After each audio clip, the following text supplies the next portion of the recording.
Hello दोस्तों, आप सभी लोगों का हमारे यूट्यूब चैनल में स्वागत है। जैसा कि हम एनटीपीसी की जो सीरीज़ है उसको करवा रहे हैं, जो कि पिछले साल में पूछा गया है। तो जो लोग भी एनटीपीसी का फॉर्म भरे हैं या फिर एनटीपीसी की तैयारी कर रहे हैं, उन लोगों के लिए यह क्लास बहुत ही महत्वपूर्ण होने वाली है, क्योंकि जो इस बार पेपर में जो भी प्रश्न पूछे जाएंगे 80% प्रश्न यहीं से होंगे। इसलिए आप लोग यह क्लास ज़रूर अटेंड करिए और पूरा तक देखिएगा, क्योंकि हम प्रश्न नंबर 1 से लेकर प्रश्न नंबर 100 तक सॉल्व करवाएंगे। और जो मैथ के सलूशन होंगे उसको हम एक्सप्लेन कर देंगे कैसे कैसे किया गया है। और जो लोग खुद से लगाने लायक इच्छुक हैं वो खुद से भी लगा सकते हैं। तो आइए शुरू करते हैं बिना किसी समय को गंवाए हुए। तो पहला प्रश्न है कि राम श्याम से बड़ा है, श्याम अभिजीत से छोटा है। अभिजीत आज अपना 18वां जन्मदिन मना रहा है। अभिजीत संजीव से छोटा है। संजीव राम और श्याम भाई हैं और राम इनमें से सबसे बड़ा भाई है। भाइयों में कौन कानूनी तौर पर अभी वयस्क नहीं है, यानी कि 18 साल का नहीं हुआ, यानी कि जो सबसे छोटा है। तो यह रीजनिंग का प्रश्न है, इसको हम लोग देखते हैं कैसे सॉल्व किया है। तो इसमें बताया है कि जो राम है वह संजीव से बड़ा है, और जो संजीव है वह अभिजीत से बड़ा है, और जो अभिजीत है वह श्याम से बड़ा है। यानी कि सबसे छोटा कौन होगा? सबसे छोटा श्याम होगा। और प्रश्न में पूछा है कि कौन वयस्क नहीं है, यानी कि कौन 18 साल का भी नहीं हुआ, तो वह होगा श्याम। यानी कि इसका सही आंसर होगा ऑप्शन नंबर सी, श्याम होगा। अगला प्रश्न है प्रश्न नंबर 2। प्रश्न नंबर 2 है, गीतात्मक कविता भाई ब्रदर एट 66 किसने लिखी है? तो इसका जो सही आंसर होगा वह होगा कमला दास। इसका जो सही आंसर होगा कमला दास होगा।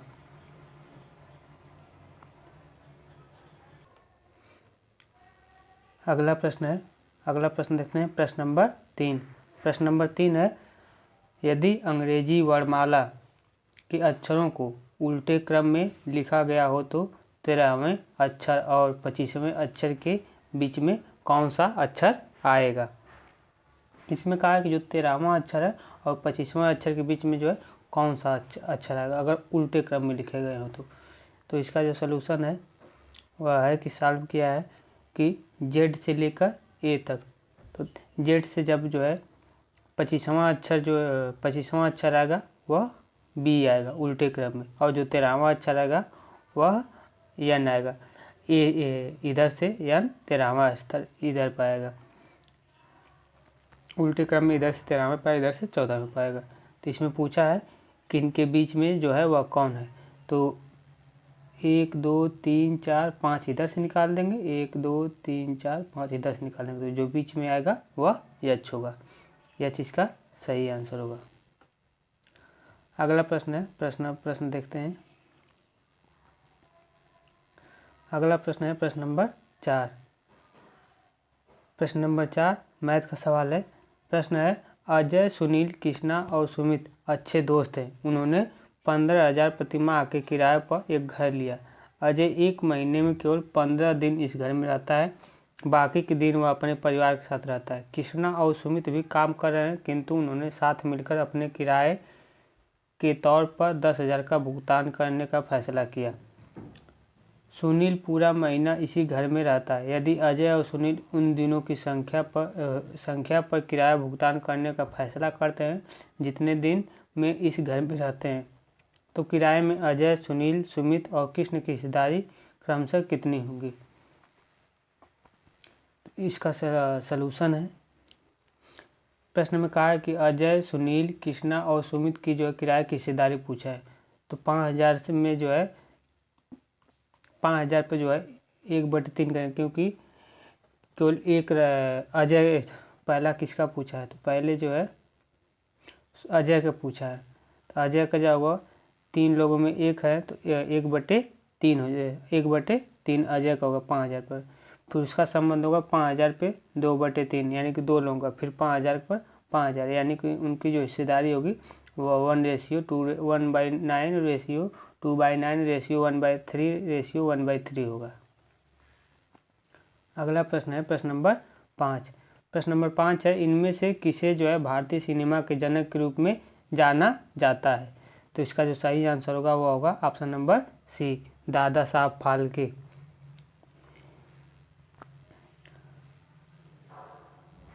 अगला प्रश्न है प्रश्न नंबर 6।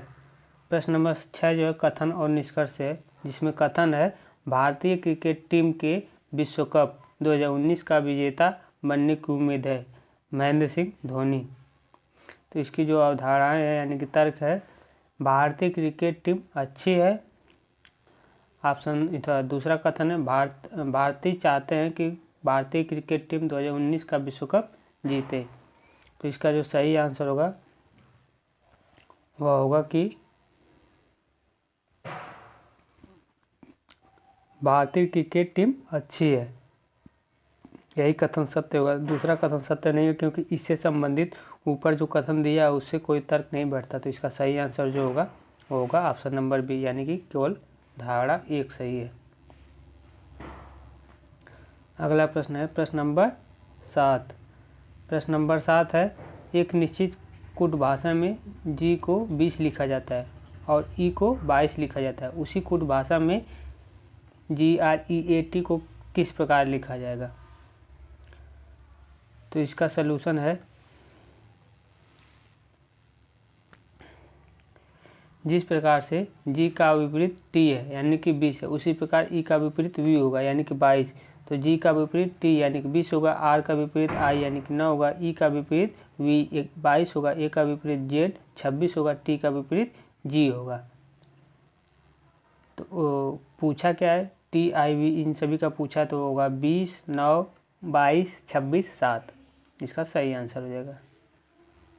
अगला प्रश्न है प्रश्न नंबर 8। यदि अल्फा और बीटा बहुपद f(x) बराबर x² - 5x + k के शून्य इस तरह से हैं कि अल्फा माइनस बीटा का मान 1 है, तो k का मान ज्ञात कीजिए। तो इसमें हम निकालते हैं मूलों का योगफल, पहले निकालेंगे। तो मूलों का योगफल जो है अल्फा प्लस बीटा बराबर होता है -b/a। तो -b जो है यहाँ पर होगा -5 जो है या -b होता है, यानी कि -b की वैल्यू हो जाएगा 5/1, यानी कि अल्फा प्लस बीटा की वैल्यू आ जाएगी 5। अल्फा माइनस बीटा की वैल्यू दिया है 1, तो k की वैल्यू निकालनी है। तो यहाँ पर रखेंगे तो k की वैल्यू निकल जाएगी। यहाँ से अल्फा और बीटा की वैल्यू जो आएगी वो आएगी c/a। c का मान होता है k/1 का मान होता है, इसकी वैल्यू जो होगी 1 होगी। तो यानी कि अल्फा इंटू बीटा की वैल्यू k आ जाएगी। तो इसको सॉल्व करेंगे तो आंसर आ जाएगा। इसका सलूशन भी देख लेते हैं क्या दिया है। इसका सलूशन देख लीजिए, अल्फा माइनस बीटा की वैल्यू दिया है 1, मूलों का योगफल यानी कि अल्फा प्लस बीटा की वैल्यू आ जाएगी -5/1 यानी कि 5 आ जाएगा। इसी तरीके से मूलों का गुणनफल जो है अचर पद बटे x² का जो गुणांक आता है वो होता है। तो अचर पद जो है k दिया है, x² का गुणांक 1 है, यानी कि अल्फा इंटू बीटा की वैल्यू k आ जाएगी। दोनों समीकरण को जब जोड़ देंगे, यह अल्फा माइनस बीटा बराबर 1, अल्फा प्लस बीटा बराबर 5, तो यह जो विपरीत चिन्ह है यहाँ कट जाएंगे। तो यानी कि अल्फा प्लस अल्फा 2 अल्फा बराबर 6 हो जाएगा, यानी कि अल्फा बराबर यहाँ से 3 हो जाएगा। अल्फा बराबर 3 की वैल्यू इसमें जब रखेंगे तो 3 माइनस बीटा बराबर 1, तो बीटा बराबर हो जाएगा 2 हो जाएगा। अल्फा और बीटा की वैल्यू आ गई है। तो पूछा क्या है, अल्फा इंटू बीटा की वैल्यू पूछा है, अल्फा इंटू बीटा बराबर k, तो अल्फा की वैल्यू 3, बीटा की वैल्यू 2, यानी कि k बराबर 6 आ जाएगा, आंसर हो जाएगा। अगला प्रश्न है प्रश्न नंबर 9। प्रश्न नंबर 9 है कंप्यूटर के संदर्भ में किसी स्टोरेज डिवाइस से डाटा प्राप्त करना या फिर किसी परिधीय इकाई यानी कि पेरिफेरल यूनिट से डेटा प्राप्त करने के लिए किया गया समय किस रूप के लिए जाना जाता है? तो इसका जो आंसर होगा वो होगा एक्सेस टाइम के लिए जो है जाना जाता है। अगला प्रश्न है प्रश्न नंबर 10। प्रश्न नंबर 10 है अंतर्राज्य विवादों में समन्वय के लिए भारत के संविधान के निम्नलिखित में से किस अनुच्छेद के तहत एक अंतर राज्य परिषद का गठन किया गया है?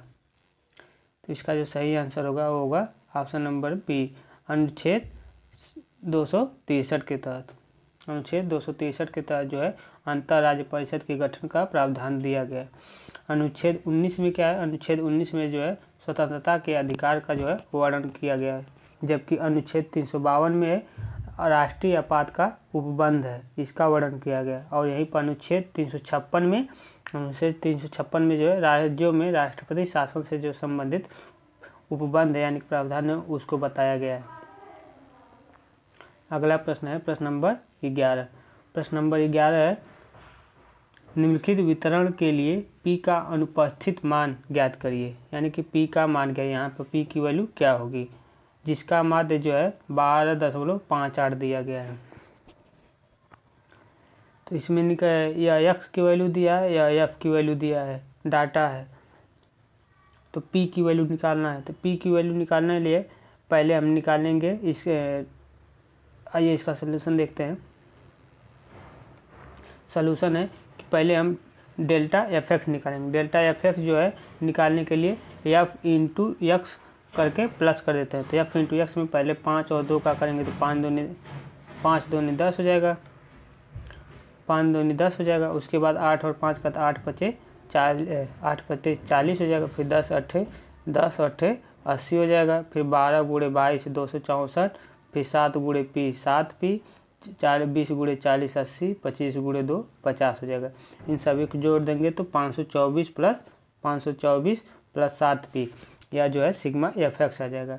फिर उसके बाद सिग्मा एफ निकालते हैं। तो सिग्मा एफ में जो केवल एफ की वैल्यू जो है उनको जोड़ते हैं। तो 2 + 5 + 8 जोड़ेंगे तो 50 आ जाएगी। इसके बाद जो माध्य दिया होता है तो फार्मूला होता है कि माध्य बराबर सिग्मा एफ एक्स बटे सिग्मा एफ होता है। यह फार्मूला इसको आप लोग जरूर याद करिए। माध्य बराबर सिग्मा एफ एक्स बटे सिग्मा एफ होता है। तो माध्य की वैल्यू दिया है प्रश्न में 12.58 और सिग्मा एफ एक्स की वैल्यू ऊपर हम लोग निकाले हैं 524 + 7 पी और सिग्मा एफ की वैल्यू भी निकाले हैं 50। तो इसको रख देंगे तो यह इधर मल्टीप्लाई हो जाएगा और यह इधर आएगा तो इसको सॉल्व करेंगे तो पी की वैल्यू 15 आ जाएगा।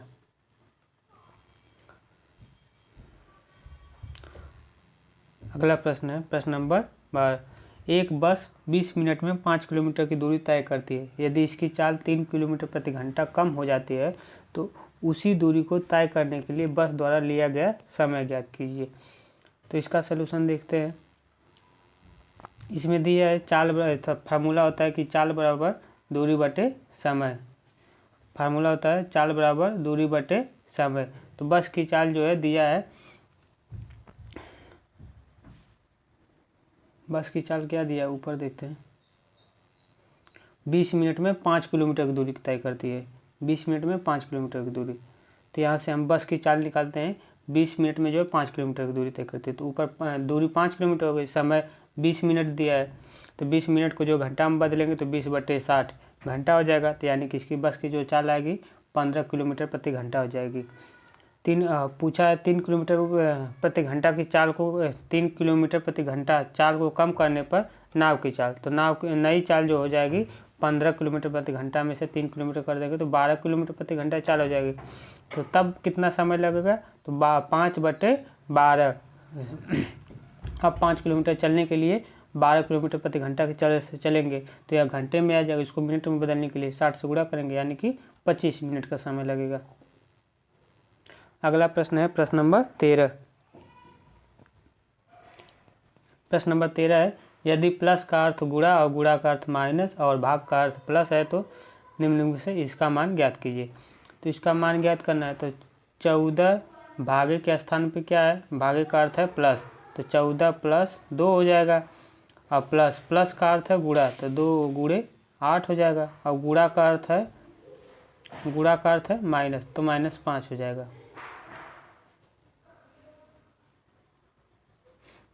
तो इसको सॉल्व करना तो सिंपल है। पहले गुणा करेंगे तो 8 दूनी 16 हो जाएगा, -5 + 14। तो 14 और 16 6 × 4 = 10 और 1 1 2 1 3, 30 माइनस 5 करेंगे तो इसका आंसर 25 आ जाएगा। तो 13 का आंसर 25 होगा। 13 का आंसर 25 होगा। ऑप्शन नंबर डी सही होगा।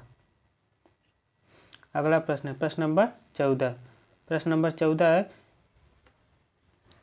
14 सांची स्तूप शहर किस राज्य पर स्थित है, किस राज्य में स्थित है? तो इसका सही आंसर होगा सांची स्तूप जो है भोपाल राज्य में स्थित है और यह भोपाल से लगभग 46 किलोमीटर की दूरी पूरब में स्थित है, मध्य। अगला प्रश्न है प्रश्न नंबर 15। प्रश्न नंबर 15 है 1992 में ब्राज़ील में आयोजित हुई United Nations conference on environment and development को किस नाम से जाना जाता था? तो इसका जो सही आंसर होगा वो होगा पृथ्वी शिखर। ऑप्शन नंबर बी, पृथ्वी शिखर के नाम से जाना जाता था। अगला प्रश्न है प्रश्न नंबर 16। प्रश्न नंबर 16 है यदि 154/0.154 बराबर 15.4/x हो तो x का मान ज्ञात कीजिए। तो यह जो है बहुत ही सिंपल सवाल है, बताते हैं कैसे। देखिए यह प्रश्न दिया तो इसमें है कि जितना दशमलव है उतना नीचे गुणा कर देते हैं, उतना ऊपर गुणा कर देते हैं।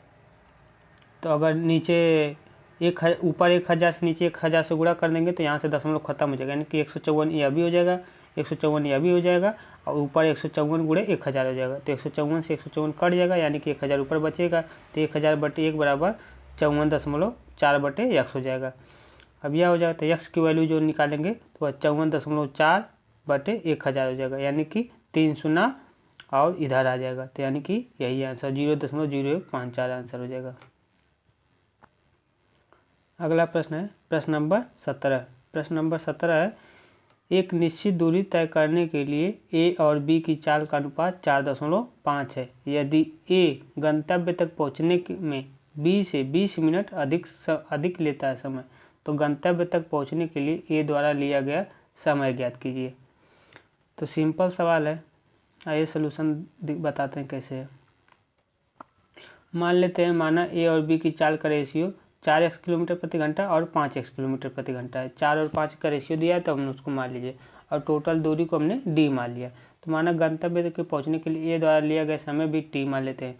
तो d दूरी को जो है ए जब चलता है तो 4x समय से चलता है तो लेता है d दूरी को चलने के लिए 4x किलोमीटर प्रति घंटा से चलता है तो इतना समय लेता है, माइनस d दूरी को चलने के लिए जब 5x किलोमीटर चलता है तो इतना समय लेता है और दोनों को द्वारा लेने में 20 मिनट का अंतर लेता है। 20 मिनट को जो है 60 से भाग कर देंगे तो यह घंटे में हो जाएगा। इसको जब सॉल्व करेंगे तो 20 एलसीएम होगा, यानी कि ऊपर बचेगा 5x - 4x, यानी कि 1x बचेगा।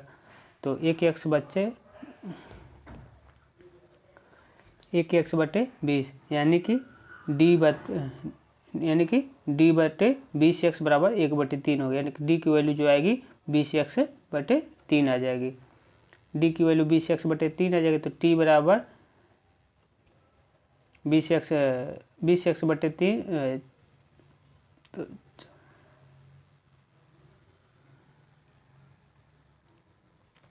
तो ए की चाल पूछा है तो ए जो है ए का समय पूछा कितना समय होता है, t बराबर 20x/3 बटे जो 4x की वैल्यू 4 था, 4x के किलोमीटर प्रति घंटा से चल रहा है तो उसकी चाल, तो यहाँ से t बराबर 5/3 घंटे लग जाएंगे ए को चलने में। अगला प्रश्न है प्रश्न नंबर 18। प्रश्न नंबर 18 है किसी आपदा निगरानी के लिए भारतीय प्रौद्योगिकी संस्थान कानपुर द्वारा परिकल्पित और विकसित नैनो सैटेलाइट का नाम जो है क्या था? तो उसका जो नाम था जुगनू, यानी कि ऑप्शन नंबर बी सही होगा, जुगनू था। अगला प्रश्न है प्रश्न नंबर 19। प्रश्न नंबर 19 है यूएन के 8वें महासचिव बान की मून मूलतः कहाँ के निवासी हैं? तो बान की मून जो है यूएन के 5वें सदस्य जो कहाँ के निवासी है, तो इसका जो सही आंसर होगा वो होगा दक्षिण कोरिया के निवासी है। इसका जो सही आंसर होगा। अगला प्रश्न है प्रश्न नंबर 20। प्रश्न नंबर 20 है 3 महीने के लिए 16% की वार्षिक दर पर 12,000 की धनराशि पर मिलने वाले चक्रवृद्धि ब्याज की गणना कीजिए। ब्याज की गणना जो है त्रैमासिक चक्रवृद्धि ब्याज के आधार पर की जाएगी। तो जो इसका सलूशन है देखते हैं। इसमें दिया गया है कि समय जो है त्रैमासिक है, यानी कि हर 3 महीने पर। तो यानी कि दर जो होगा उसको 4 से डिवाइड करेंगे, यानी कि त्रैमासिक के हिसाब से 12 महीने में 4 बार आएगा।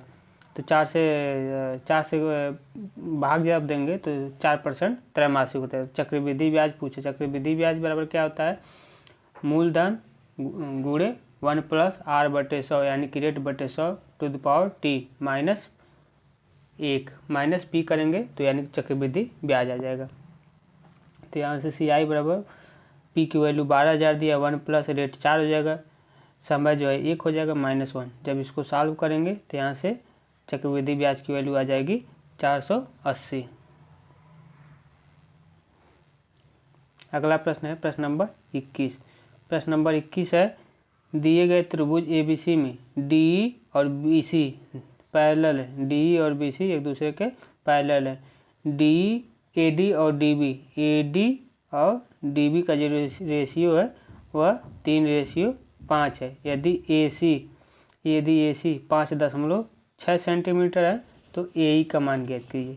तो जो है AE का मान ज्ञात कीजिए। तो इसका सिंपल होगा, जब ये दोनों पैरेलल हैं तो किसका पूछा है, AE का पूछा है ना, तो इसका x मान लेना। तो इसमें निकालेंगे पहले इसका 3 बटे टोटल की वैल्यू कितना है 8। तो 3/8 जो है यह हो जाएगा इसके सामने का छोटा वाला x बटे टोटल जो है 5.6 है, तो 5.6 हो जाएगा। तो इसका जब गुणा करेंगे तो 8 × 7 = 56 यानी कि 0.7 आ जाएगा। 7 तरीके जब इधर गुणा करें 7 तरीके 21 यानी कि 2.1। x की वैल्यू जो आएगी 2.1 आ जाएगी। तो इसका सही आंसर होगा 2.1 सेंटीमीटर। अगला प्रश्न है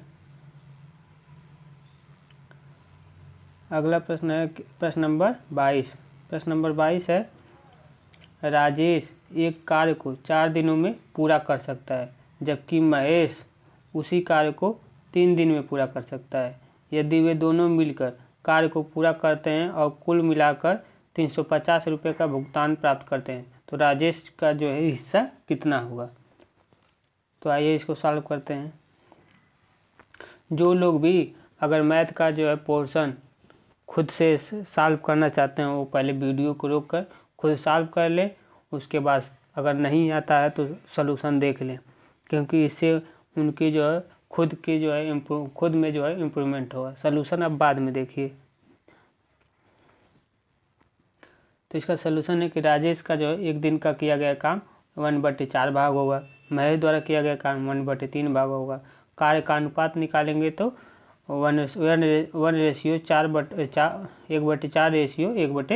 होगा। तो यानी कि इसका जो कार्य का अनुपात होगा उल्टा होगा, 3:4 हो जाएगा। तो प्रश्न के अनुसार कहा है कि दोनों मिलकर उस कार्य को कितना करेंगे, तो 3x + 4x = 350 हो जाएगा। तो x की वैल्यू 50। तो राजेश का हिस्सा पूछा है तो राजेश का हिस्सा 3x है, तो उसकी वैल्यू हो जाएगी 150।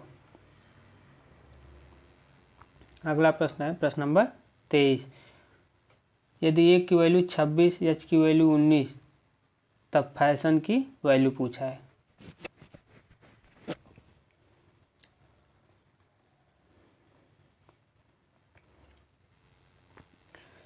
तो इसमें सिंपल है कि a की वैल्यू 26 दिया, यानी कि a का जो विपरीत अर्थ जो विपरीत लेटर है यानी कि z, उसकी वैल्यू दिया है 26। h का विपरीत यस होगा, यानी कि यस का विपरीत दिया है 19। इस तरह फैशन की वैल्यू लिखनी है। तो फैशन की वैल्यू लिखने के लिए एफ का विपरीत जो होगा वो होगा यू। तो यू की वैल्यू कितनी होगी 21। तो इसमें भी 21 है, इसमें भी 21 है, इसमें भी 21, सभी में 21 है। फिर ए की वैल्यू क्या होगी, ए का विपरीत जेड, तो जेड की वैल्यू होगी 26, तो सभी में 26 है। फिर यस की वैल्यू क्या होगी विपरीत एच, तो एच की वैल्यू कितनी होगी 8। 26 8 इसमें भी है, 8 इसमें भी, सभी में है। उसके बाद हम लास्ट वाला चेक कर लेते हैं। एन का विपरीत वैल्यू होगा एम का वैल्यू होता है 13, यानी कि लास्ट में इसमें 13 नहीं है, इसमें भी 15, इसमें भी 14, इसमें 13, यानी कि इसका आंसर सी होगा। पूरा आप मत चेक करिए, लास्ट से भी चेक कर सकते हैं। अगला प्रश्न है प्रश्न नंबर 24। निम्नलिखित में से किसने टिप्पणी की थी कि दक्षिण अफ्रीका ने महात्मा गांधी को बनाया था? तो इस प्रश्न के ऑप्शन और सलूशन देखते हैं। इसमें है विपिन चंद्र पाल, चंद्रदेव देवसेन, तो इसका सही आंसर होगा वो होगा चंदन देवसेनन। अगला प्रश्न है प्रश्न नंबर 25। प्रश्न नंबर 25 है 2/3, 4/9, 2/3, 4/9, 8/15 और 10/21 का महत्तम समय यानी कि एचसीएफ क्या होगा? तो इसका भिन्न का एचसीएफ निकालने के लिए सिंपल सा है कि जो ऊपर दिया है यानी कि उसको अंश कहते हैं। तो अंश का पहले एचसीएफ निकालेंगे बटे हर का एलसीएम निकालेंगे। तो अंश का एचसीएफ निकालेंगे फिर हर का एलसीएम निकालेंगे। तो अंश का जो है एचसीएफ यानी कि अंश का जो मासा होगा वो होगा महत्तम समापवर्तक, यानी कि मासा होगा इसमें से 2 हो जाएगा, इसमें 4 में से 2 कॉमन होंगे तो इसका भी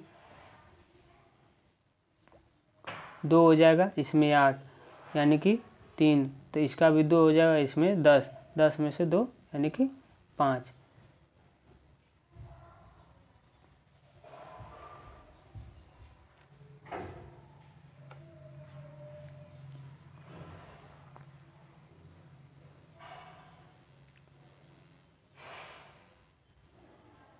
हाँ देखिए, इसमें पूछा है कि अंश का जो है एचसीएफ निकालना है। तो अंश का एचसीएफ जो होता है जो सबसे जो वह संख्या वह छोटी।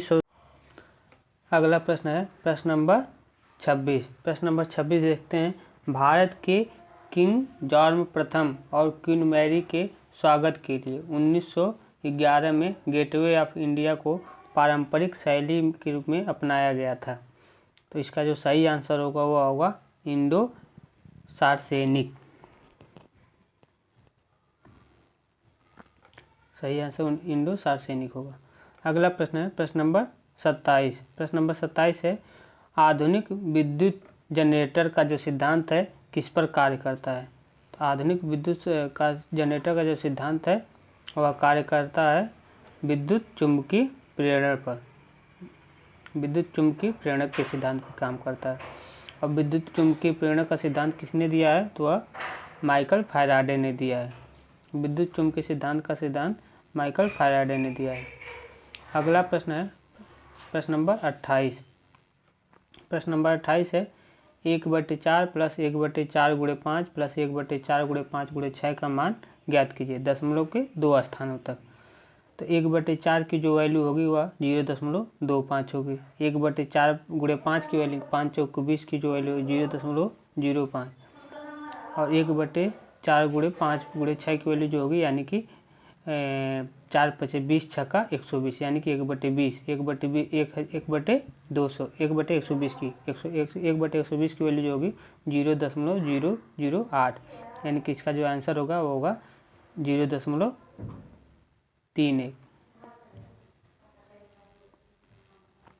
अगला प्रश्न है प्रश्न नंबर 29। प्रश्न नंबर 29 है गुजरात स्थित जूनागढ़ की गिरनार पहाड़ियाँ डैश आमों की किस्म के लिए किस आमों के लिए किस्म के लिए प्रसिद्ध हैं? तो इसका आंसर होगा केसर। इसका जो सही आंसर होगा केसर। अगला प्रश्न है प्रश्न नंबर 30। प्रश्न नंबर 30 है उस विकल्प का चयन करें जिसका तीसरे पद से उसी पद से जिस प्रकार से दूसरे पद पहले पद से है। तो इसको देखना है किस प्रकार। तो बी की वैल्यू होती है 2, बी की वैल्यू होती है 2, एफ की वैल्यू होती है 6 यानी कि बी जो है इसको आइए हम पूरा दिखा देते हैं। इस प्रकार से अच्छे से समझ में आएगा। इसमें दिया है बी की वैल्यू होती है 2 से 4 बड़ा होता है 6 यानी कि एफ। एल की वैल्यू होती है 12 से 4 बड़ा होता है 4 कम होता है 8 यानी कि पहले जोड़ा है उसके बाद घटा है। फिर सी की वैल्यू होती है 3 में 4 जोड़ा है तो 7, यानी कि इसकी वैल्यू 7। m की वैल्यू तो 13, 13 में से 4 घटाया है तो आ गया है 9, यानी कि पहले 4 जोड़ा है, फिर 4 घटाया है, फिर 4 जोड़ा है। उसी प्रकार KHWS की वैल्यू पूछा है। K में जब 4 जोड़ेंगे तो उसकी वैल्यू आ जाएगी, 11 में 4 जोड़ेंगे तो 15, 15 पे O की वैल्यू आती है। यह 8 होता है तो 8 में 4 घटाएंगे, 4 घटाने पर 8 में 4 घटाने पर इसकी वैल्यू आएगी 4 पे D। इस प्रकार 23 W की वैल्यू होती है 23, 23 में 4 जोड़ेंगे तो इसकी वैल्यू आ जाएगी 1, यानी कि 27, 27 पे होता है 1। इसी प्रकार यस की वैल्यू होती है 19, 19 में 4 घटाएंगे तो आ जाएगा 15। अगला प्रश्न है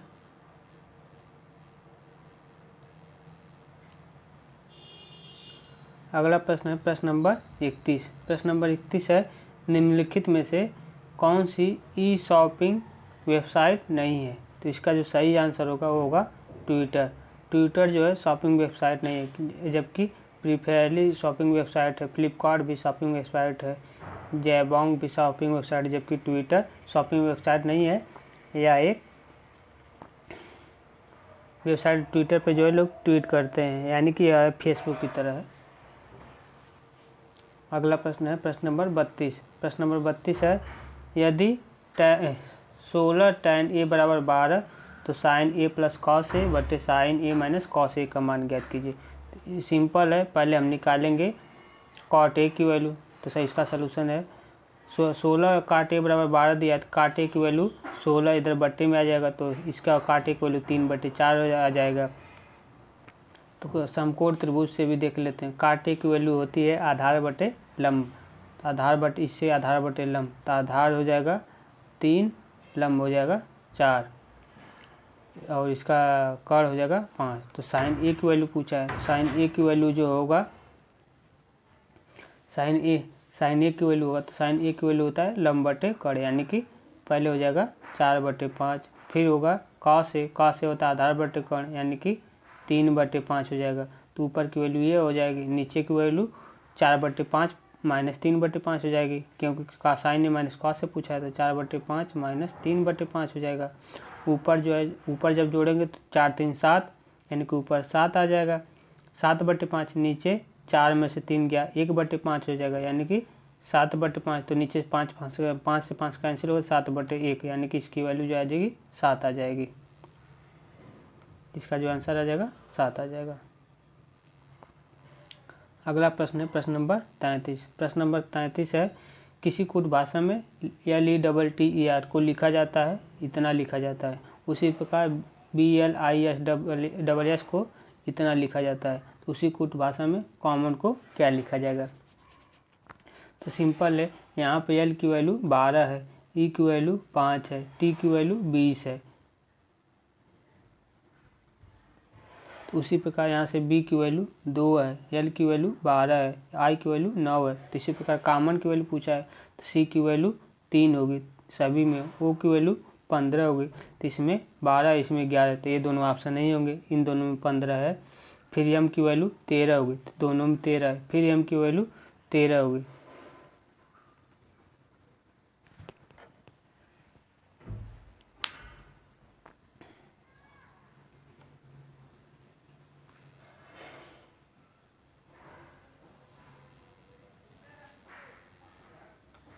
उसके बाद लास्ट वाला चेक कर लेते हैं। लास्ट वाला जो है n की वैल्यू 14 होगी,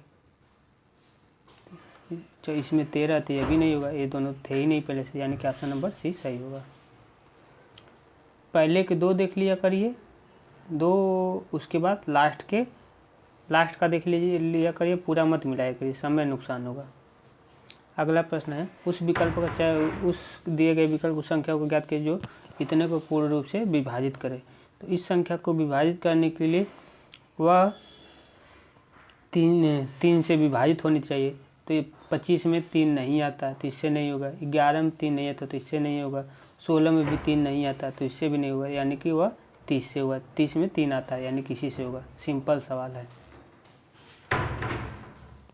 या तो फिर आप इस तरीके से भी सॉल्व कर सकते हैं कि पहले इसमें 3 के पावर 61 कॉमन लें, फिर ये सभी जोड़ेंगे, फिर इन सभी को जोड़कर जो आएगा 3 के पावर 60 गुणे 30 गुणे 4 आएगा। तो 30 गुणे 61 गुणे 40 को जो है 3 से विभाजित करने 30 से ही कटेगा। उससे बढ़िया जो ऊपर हम बताएं उस तरीके से आप देख लीजिए करिएगा। अगला प्रश्न है, महेश ने अपने स्टॉक का 3/4 हिस्सा 20% के लाभ पर और शेष स्टॉक 15% के लाभ पर बेचा। कुल लाभ का प्रतिशत ज्ञात कीजिए, यानी कितना लाभ हुआ है, टोटल परसेंटेज पूछा है। तो इसका सलूशन जो होगा, महेश के स्टॉक का जो मूल्य 100 रुपये हमने मान लिया है, तो विक्रय मूल्य क्या होगा, 100 का जो है 3/4% के हिसाब से जब बेचा है तो 20% का लाभ हुआ है, यानी कि 120/100 पर बेचा है। 100 रुपये पर 3/4 हिस्सा को जो है 120% लाभ पर बेचे, 120% लाभ बेचा तो 120/100 यह एसपी हो जाएगा। और फिर वह 100 रुपये को जो है 100 का 1/4 भाग को 15% के लाभ बेचा, यानी कि गुणे 115/100 हो जाएगा, यानी कि एसपी की यानी विक्रय मूल्य का टोटल वैल्यू आ जाएगा 118.75। तो लाभ जो पूछा है, लाभ निकालने के लिए होता है विक्रय मूल्य माइनस क्रय मूल्य बटे क्रय मूल्य, यानी कि एसपी माइनस सीबी बटे एसपी गुणे परसेंटेज करने के लिए 100 से गुणा कर देंगे। तो 118.75 माइनस 100 माने बटे 100 कर देंगे, तो इसकी जो वैल्यू आ जाएगी वो आ जाएगी 18.75%, यानी लगभग 19%। तो इसका आंसर होगा 19%। अगला प्रश्न है प्रश्न नंबर 36। अगला प्रश्न है प्रश्न नंबर 36। प्रश्न नंबर 36 है, यदि x बराबर r sine a cos c और y बराबर r sine a sine c और z बराबर r cos a, तो x square plus y square plus z square का मान ज्ञात कीजिए। तो सिंपल है, पहले तीनों का स्क्वायर कर देंगे। आइए दिखाते हैं कैसे किया गया। पहले x square plus y square plus z square निकालने के लिए तीनों को स्क्वायर कर देंगे। तो r square sine square a हो जाएगा इंटू कास स्क्वायर से plus r square sine square, इस तरह तीनों से हो जाएगा। तीनों में आर स्क्वायर कॉमन है तो आर स्क्वायर कॉमन ले लेंगे। आर स्क्वायर कॉमन लेंगे तो साइन स्क्वायर ए कॉमन होगा, तो कास स्क्वायर सी इसमें भी है, कास स्क्वायर सी इसमें भी है, कास स्क्वायर सी इसमें भी है, तो यहाँ से ए कॉमन हो जाएगा प्लस साइन स्क्वायर सी, तो यहाँ से हो जाएगा आर स्क्वायर, तो cos sine square C plus cos square sine square theta plus cos square theta का मान 1 होता है। तो यहाँ से sine square C plus cos square C की वैल्यू 1 आ जाएगी, यानी कि एक का जब इसमें गुणा होगा तो sine square a plus cos square a आ जाएगा। यहाँ से x square plus y square plus z square की जो वैल्यू आएगी वह आर स्क्वायर आ जाएगी। अगला प्रश्न है प्रश्न नंबर 37। वह छोटी से छोटी पूर्णांक संख्या ज्ञात करें जिसे उसके अनुपात 5.6 की दोनों संख्याओं से घटाने पर प्राप्त अनुपात 12 संबंधी 22 से कम होता हो। 17 संबंधी 22 से कम होता है। तो इसका सलूशन है, माना कि वह छोटी संख्या x है, तो पूछा है कि जब उसमें से घटाते हैं तो यानी कि संबंध जो था 5/6, तो 5 में से x घटाते हैं, 17 में से x 6 में से x घटाते हैं, तो जो वैल्यू आएगी वह 17 में से कम आएगी, 22 में से कम आएगी, यानी कि 17 संबंधी 22 से जो है कम आती है। तो यह रेशियो हो जाएगा। तो इसको इधर गुणा करेंगे, इसको इधर एकांतर गुणा करने पर जो यहाँ से x की वैल्यू आएगी वह 2 हो जाएगी। अगला प्रश्न है प्रश्न नंबर 38। गन्ने के पौधे डैश को रासायनिक ऊर्जा में बदलने वाले प्रभावी परिवर्तकों में से एक है, तो इसका जो आंसर होगा वो होगा सूर्य का प्रकाश, यानी कि ऑप्शन नंबर बी सही होगा, सूर्य का प्रकाश। अगला प्रश्न है प्रश्न नंबर 39। प्रश्न नंबर 39 है, अंतर्राष्ट्रीय परमाणु ऊर्जा एजेंसी IAEA की स्थापना किस वर्ष में की गई थी? तो इसका जो सही आंसर होगा 1957, यानी कि ऑप्शन नंबर डी 1957 में की गई थी। अगला प्रश्न देखते हैं। अगला प्रश्न है प्रश्न नंबर 40। प्रश्न नंबर 40 है, एक अलग अनुशासन के रूप में माइक्रो इकोनॉमिक्स के संस्थापक जनक के रूप में किसे जाना जाता है? तो इसके जनक के रूप में जाना जाता है जॉन मेनार्ड किन्स, यानी कि option number D John Maynard Keynes के नाम से जो है जाना जाता है इसके अंतिम संस्थापक। अगला प्रश्न है प्रश्न नंबर 41। प्रश्न नंबर 41 है, यदि एक संख्या के 2/3 में से 70 को घटाया जाता है तो प्राप्त परिमाण जो है 30 और उस संख्या के 1/4 के योग के बराबर हो जाता है, तो संख्या ज्ञात कीजिए। तो सिंपल सवाल है।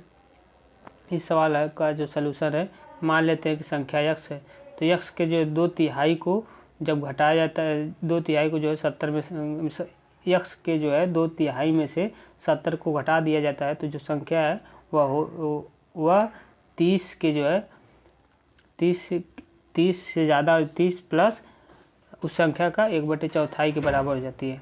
तो यहाँ से करेंगे 2x/3 माइनस इसको इधर लाएंगे तो -x/4 बराबर 70 इधर जाएगा तो 100 हो जाएगा। यानी कितना हो जाएगा, यहाँ से 12 एलसीएम हो जाएगा तो 8x - 3x/12 बराबर 100 हो जाएगा। तो यहाँ से 8 में से 3 गया तो 5 आ जाएगा, तो 5x/12 बराबर 100, यानी कि यहाँ से x की वैल्यू जो आएगी 240 आ जाएगी।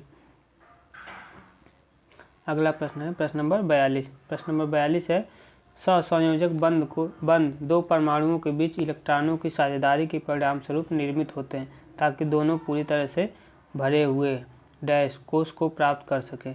तो इसका जो सही आंसर होगा वो होगा ऑप्शन नंबर 1,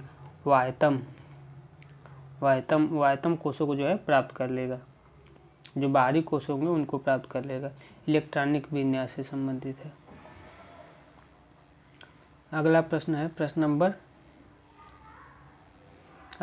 है आँख की जो है फोकस दूरी को समायोजित कर निकट और दूर की वस्तुओं पर ध्यान केंद्रित करने की जो क्षमता को जो है आँख की क्या कहा जाता है। तो इसका जो सही आंसर होगा वो होगा समंजन, यानी कि ऑप्शन नंबर सी, एकोमोडेशन, यानी कि ऑप्शन नंबर सी सही होगा। उसको जो है समंजन कहा जाता है। अगला प्रश्न है प्रश्न नंबर 44। प्रश्न नंबर 44 है, प्रथम गोलमेज सम्मेलन कब शुरू हुआ था। तो प्रथम गोलमेज सम्मेलन जो है नवंबर 1930 को शुरू हुआ था, यानी कि ऑप्शन नंबर डी,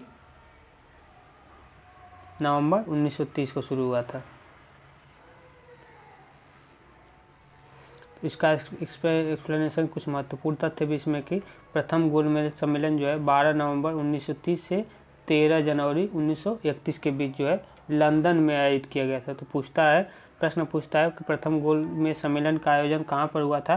तो इसका जो आंसर होगा वो होगा लंदन में आयोजित किया गया था, और इसमें जो है कांग्रेस ने जो है भाग नहीं लिया था। तो प्रथम गोलमेज सम्मेलन में कांग्रेस ने जो है भाग नहीं लिया था। इसमें अगला पॉइंट देखते हैं कि द्वितीय गोलमेज सम्मेलन जो है कब हुआ था। तो द्वितीय गोलमेज सम्मेलन 7 नवंबर 1931 से 1 दिसंबर 1831 के बीच जो है हुआ था। इसमें जो है कांग्रेस की तरफ से महात्मा गांधी, इस आंदोलन में कांग्रेस की तरफ से महात्मा गांधी ने जो है भाग लिया था। इसी प्रकार अगला देखते हैं कि तृतीय गोलमेज सम्मेलन जो है 17 नवंबर 1932 से 24 दिसंबर 1932 के बीच हुआ था। इस आंदोलन में जो है कांग्रेस ने भाग नहीं लिया था, क्योंकि कांग्रेस के अधिकांश प्रमुख नेता उस समय जेल में थे। तो सबसे महत्वपूर्ण प्रश्न ये पूछता है कि वह कौन सा गोलमेज सम्मेलन है जिसमें महात्मा गांधी ने जो है भाग लिया था। तो उसका जो आंसर होगा द्वितीय गोलमेज सम्मेलन। अगला प्रश्न है प्रश्न नंबर 45। प्रश्न नंबर 45 है, यदि d बराबर 23 और t बराबर 7 तो एडिशन बराबर क्या होगा। तो जो d बराबर 23 दिया है या विपरीत है w का, इसी प्रकार t जो विपरीत है 7, यानी कि g का विपरीत है। ये जो 23 वैल्यू है या w का मान है और जो 7 है या g का मान है, यानी कि यह दोनों विपरीत है।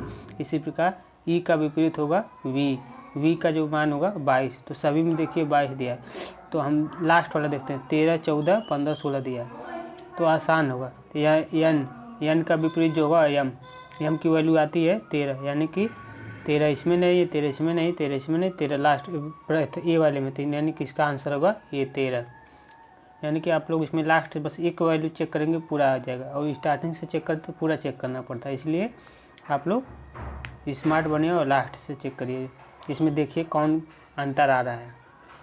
तो इसका सही आंसर ये हो जाएगा। अगला प्रश्न है प्रश्न नंबर 46। प्रश्न नंबर 46 है, भारत में डैश में परमाणु ऊर्जा की गतिविधियों की निगरानी के लिए परमाणु ऊर्जा आयोग की स्थापना की गई थी। तो इसका जो सही आंसर होगा वो होगा अगस्त 1948 में, यानी कि option number D. Option number D सही होगा। अगस्त 1948 में परमाणु ऊर्जा की गतिविधियों की निगरानी के लिए परमाणु ऊर्जा आयोग की जो है स्थापना की गई थी।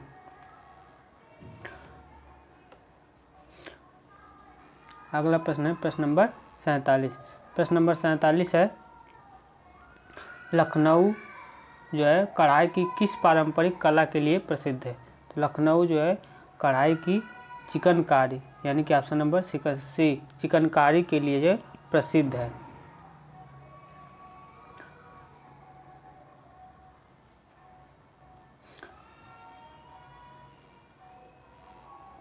अगला प्रश्न है प्रश्न नंबर 48। प्रश्न नंबर 48 में, यदि एक परीक्षा में 370 छात्र शामिल हुए, उनमें से 352 उत्तीर्ण हुए, तो उत्तीर्ण छात्रों का जो प्रतिशत लाभ होगा वह कितना होगा। तो सिंपल सवाल है, इसमें पूछा है उत्तीर्ण छात्रों का प्रतिशत। तो उत्तीर्ण छात्रों का जो प्रतिशत है, कितने उत्तीर्ण हुए, तो 352 उत्तीर्ण हुए, कितने में से, 370 में से, यानी कि टोटल तो कुल बटे अनुकूल, यानी कि कितने पूछा है, तो 352 उत्तीर्ण हुए, 300 टोटल कितने, 370 प्रतिशत पूछा है तो गुणे 100 कर देंगे, यानी कि इसका जो आंसर आ जाएगा लगभग 95%, यानी कि इसका जो सही आंसर होगा ऑप्शन नंबर डी 95%। अगला प्रश्न है प्रश्न नंबर 49। प्रश्न नंबर 49 है, यदि दो संख्याओं का योग 17 है और उनके वर्गों का योग 145 है तो संख्याएं ज्ञात कीजिए। तो इसका जो सलूशन है कि मान लेते हैं वह संख्याएं x और y है, तो उन संख्याओं का योग x प्लस वाई का योग 17 और उनके वर्गों का योग यानी कि x square plus y square का योग 145 है। तो इसको हम ऑप्शन से इस सवाल को सॉल्व करने के लिए सबसे अच्छा ऑप्शन होगा। ऑप्शन कर देखते हैं, तो इसमें 17 पूछा है, तो 11 और 16 की वैल्यू 17 आ जाएगी, सही होगा। 10 और 7 की वैल्यू 17, ये भी सही। 8 और 9 की वैल्यू 17, 12 और 15 की वैल्यू 17, यह सब जोड़ने में 17 आ जाइए। अब स्क्वायर की वैल्यू चेक करेंगे, तो 11 की वैल्यू होती है 121 प्लस वाई की वैल्यू होती है वाई स्क्वायर की वैल्यू होगी 6 6 36, तो 121 और 36 जोड़ने पर 6 1 7 145 नहीं आएगा, यानी कि ऑप्शन नंबर ए कट गया। ऑप्शन बी चेक करेंगे, तो 8 की वैल्यू होती है 8 64 और 9 की वैल्यू 99 81, यानी कि 61 प्लस 81 की वैल्यू होती है 145, ऑप्शन नंबर सी सही होगा। और भी चेक कर लेते हैं, ऑप्शन सी चेक करें, 10 की वैल्यू होती है 10 दाम में 100, 7 की वैल्यू होती है 749, यानी कि 147, ये भी नहीं होगा।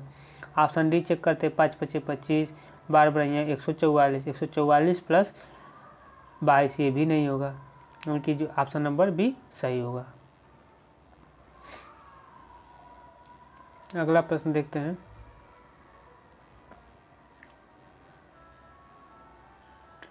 अगला प्रश्न है प्रश्न नंबर 50। प्रश्न नंबर 50 है, भारत रत्न पुरस्कार के प्रथम प्राप्तकर्ता और स्वतंत्र पार्टी 1959 के संस्थापक कौन थे। तो इसका जो आंसर होगा सी राजगोपालाचारी। सी राजगोपालाचारी जो है भारत रत्न के प्रथम प्राप्तकर्ता थे, जिन्हें सी राजगोपालाचारी को भारत रत्न पहली बार दिया गया था, और स्वतंत्र पार्टी के जो संस्थापक भी सी राजगोपालाचारी जी थे। इनसे संबंधित कुछ पॉइंट है, देख लेते हैं। भारत रत्न जो है भारत का सर्वोच्च नागरिक सम्मान होता है। यह सम्मान राष्ट्रीय सेवा के लिए दिया जाता है। इस सम्मान की जो स्थापना यानी कि भारत रत्न की स्थापना 2 जनवरी 1954 को राष्ट्रपति जो है डॉक्टर राजेंद्र प्रसाद के द्वारा जो है की गई थी। भारत रत्न, तो इसमें प्रश्न पूछता है भारत रत्न की स्थापना जो किनके द्वारा की गई थी, तो डॉक्टर राजेंद्र प्रसाद के द्वारा की गई थी। पहली बार जो है यह 3 व्यक्तियों को दिया गया था, जिसमें चक्रवर्ती राजगोपालाचारी, डॉक्टर सर्वपल्ली राधाकृष्णन तथा डॉक्टर चंद्रशेखर वेंकटेश्वरन को जो है भारत रत्न दिया गया था। तो प्रश्न पूछता है कि भारत रत्न पहली बार कितने लोगों को दिया गया था, 3 लोगों को। तो उनमें से नाम पूछता है चक्रवर्ती राजगोपालाचारी, डॉक्टर सर्वपल्ली राधाकृष्णन, डॉक्टर चंद्रशेखर वेंकटरमन हो जाएगा। अगला प्रश्न देखते हैं, प्रश्न नंबर 51। प्रश्न नंबर 51 है, साधारण ब्याज की 6% वार्षिक दर पर निवेश की गई एक धनराशि को अपने मूल्य में 50% की वृद्धि के लिए कितना समय लगेगा। तो इसको सॉल्व करते हैं। मान लेते हैं कि मूलधन P बराबर 100 रुपये है, तो इसमें समय दिया है T वर्ष, दर 6 वर्ष दिया है, मूल्य पर 50% की वृद्धि करने पर 50% की वृद्धि कर दे रहे हैं। तो सिंपल स्टेट जो है इस साधारण ब्याज आ जाएगा 50 रुपये। तो साधारण ब्याज दिया है 50 रुपये। तो यहाँ से फार्मूला जो होगा साधारण ब्याज बराबर मूलधन गुणे दर गुणे समय बटा 100, यानी कि P गुणे R गुणे T बटे 100। तो यहाँ से P की वैल्यू दिया मान लिए हैं 100 रुपये, R की वैल्यू दिया है 6%, T की वैल्यू पूछा है बटे 100 गुणे 50। तो यहाँ से T की वैल्यू जो आ जाएगी वो आ जाएगी 8 सही 1/300। अगला प्रश्न है प्रश्न नंबर 52। प्रश्न नंबर 52 है, एक नदी पर बनाया गया एक पुल नदी तट पर के साथ 45 अंश का कोण बनाता है। जैसा कि दिए गए चित्र में दिया है, यदि पुल की लंबाई 150 मीटर है तो नदी की चौड़ाई कितनी है। नदी की चौड़ाई पूछा है, चित्र यह दिया है। तो नदी की चौड़ाई पूछा है, नदी की चौड़ाई यानी कि BC की वैल्यू पूछा है।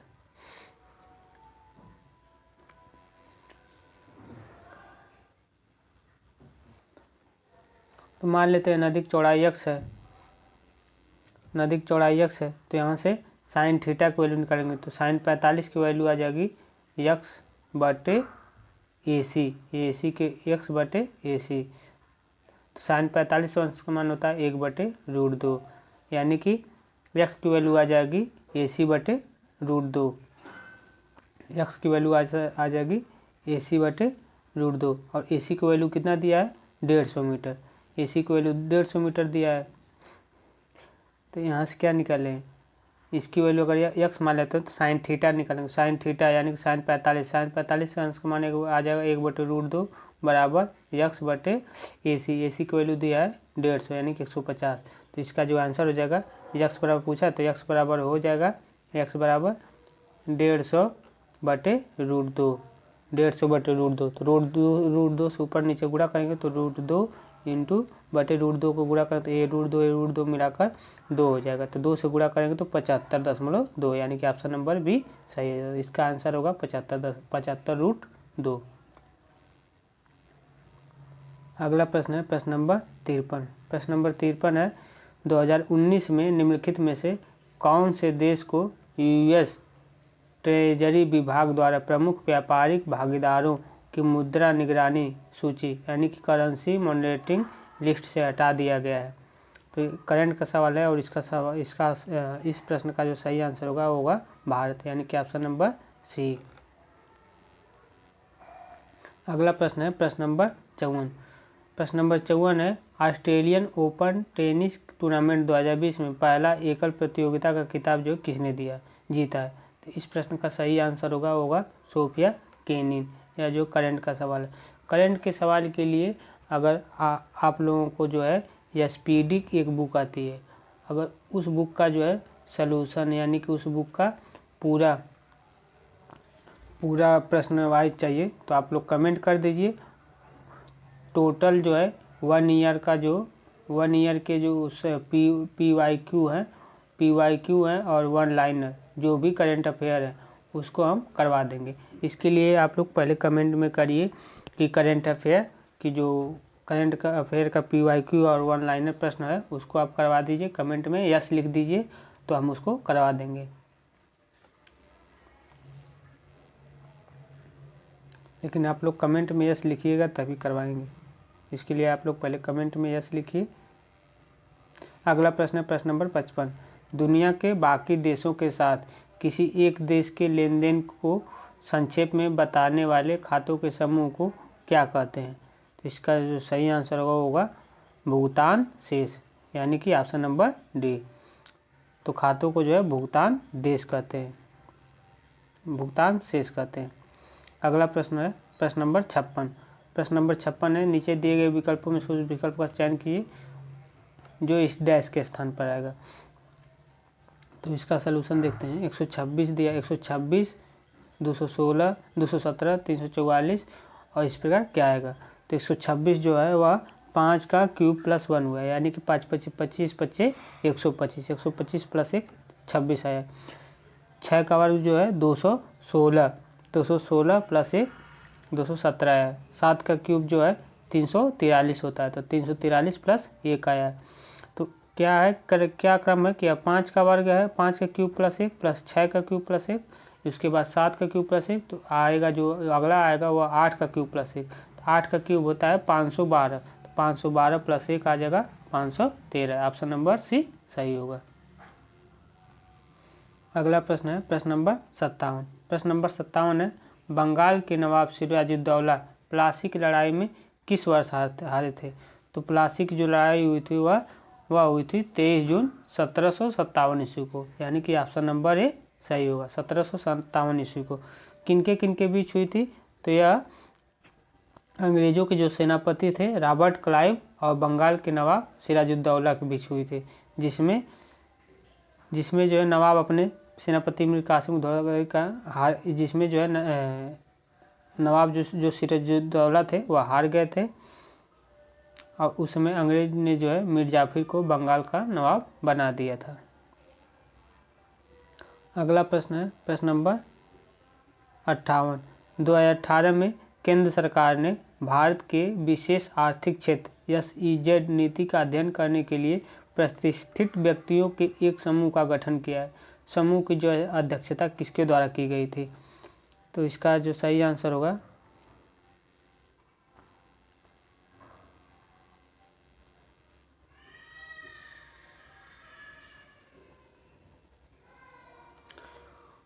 इसकी अध्यक्षता जो है मंत्री सुरेश प्रभु को जो है सौंपी गई थी।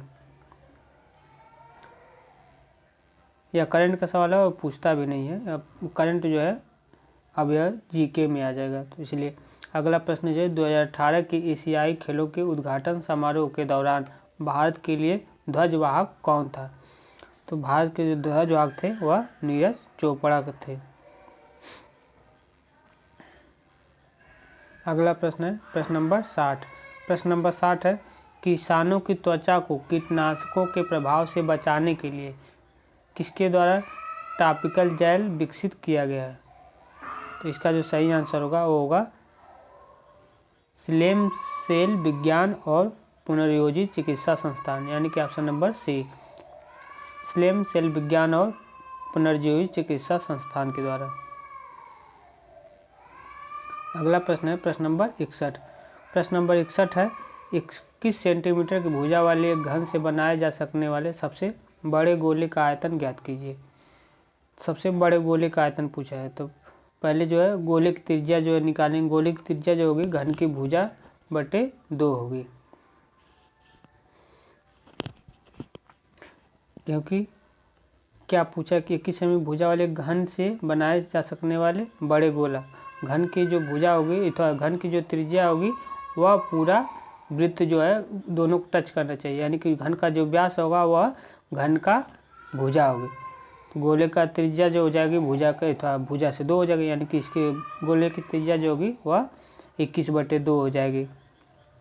अब पूछा क्या है, गोले का आयतन पूछा है, तो गोले का आयतन 4/3 पाई r क्यूब हो जाएगी, यानी कि 4/3 गुणे पाई का मान 22/7 गुणे 21/2 का क्यूब करेंगे, तो इसको सॉल्व करेंगे तो आंसर आ जाएगा।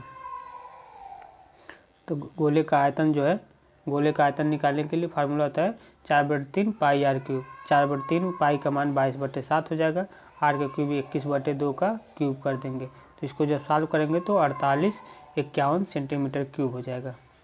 यह फार्मूला याद के लिए सिंपल से सवाल लग जाएगा। अगला प्रश्न है प्रश्न नंबर 62। प्रश्न नंबर 62 है, निम्नलिखित में से कौन सा एकल चिप आधारित उपकरण है जो अपने आप में एक पूर्ण प्रोसेसर है और अंकगणित और तार्किक संचालन करने में सक्षम है। तो यह कंप्यूटर का सवाल है और इसका जो सही आंसर होगा वो होगा माइक्रो प्रोसेसर, यानी कि ऑप्शन नंबर ए सही होगा, माइक्रो प्रोसेसर। अगला प्रश्न है प्रश्न नंबर 63। प्रश्न नंबर 63 है, प्रश्न नंबर 63 पूछा है, धातु के एक घनाभ की भुजाएं दिया 50 × 40 × 32 उस घनाभ को पिघलाकर एक घन में परिवर्तित किया जाता है। तो घन का पृष्ठीय क्षेत्रफल ज्ञात कीजिए। तो घन का जो है पृष्ठीय क्षेत्रफल पूछा है। तो जो है पहले दिया घनाभ का आयतन दिया 50 × 40 × 32 यानी कि 64,000 सेंटीमीटर क्यूब हो जाएगा। अब प्रश्न में दिया है कि घन का जो आयतन था, घन को जो है पिघलाकर घनाभ बनाया जा रहा है, यानी कि घन का जो आयतन होगा वह घनाभ के आयतन के बराबर होगा। तो घनाभ का आयतन आ गया 64,000 क्यूब, तो घन का आयतन a क्यूब होगा, तो यहाँ से a की वैल्यू आ जाएगी 40 सेंटीमीटर। अब प्रश्न पूछा है घन का पृष्ठीय क्षेत्रफल क्या होगा। तो घन का पृष्ठीय क्षेत्रफल का फार्मूला होता है, वह होता है 6a², यानी कि 6 × भुजा का स्क्वायर। 6 हो जाएगा भुजा का स्क्वायर, यानी कि दिया 40 सेंटीमीटर निकाले हैं, तो 6 × 40 का स्क्वायर बराबर 9,600 आंसर आ जाएगा। अगला प्रश्न है प्रश्न नंबर 64। 1929 की महामंदी इनमें से किस क्षेत्र में शुरू की गई थी। तो इसका जो सही आंसर होगा वो होगा, इसका जो सही आंसर होगा वो होगा उत्तरी अमेरिका में जो है शुरू की गई थी। किस वर्ष? 1929 ईस्वी को मंदी। अगला प्रश्न है प्रश्न नंबर 65। प्रश्न नंबर 65 है सहायक गठबंधन 1798 ईस्वी में किसके द्वारा तैयार किया गया एक गैर हस्तक्षेप नीति थी। तो इसका जो सही आंसर होगा वो होगा लॉर्ड वेलेजली के द्वारा जो है साइन किया गया गैर हस्तक्षेप थी। अगला प्रश्न है प्रश्न नंबर 66। प्रश्न नंबर 66 है एक संख्या जब 5 से विभाजित की जाती है तो शेष 3 बचता है, और जब उसी संख्या को वर्ग को 5 से विभाजित करते हैं तो क्या शेष बचेगा।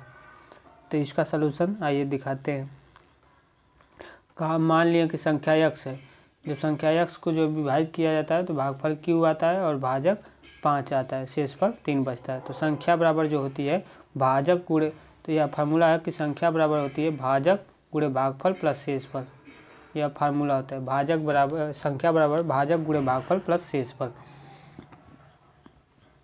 यानी कि जो संख्या x है x बराबर होगा भाजक दिया है 5, भागफल निकालना है, शेषफल 3 होगा।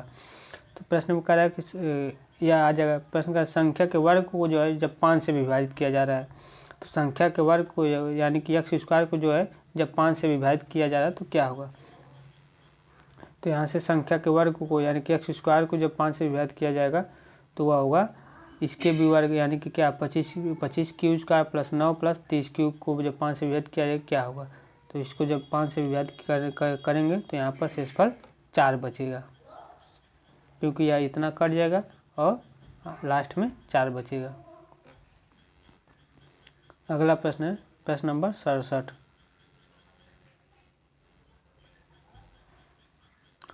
प्रश्न नंबर 67 है यदि कोई छात्र किसी संख्या को 4/3 के बजाय 3/4 से गुणा कर देता है तो उस गुणा में त्रुटि का परसेंटेज क्या होगा।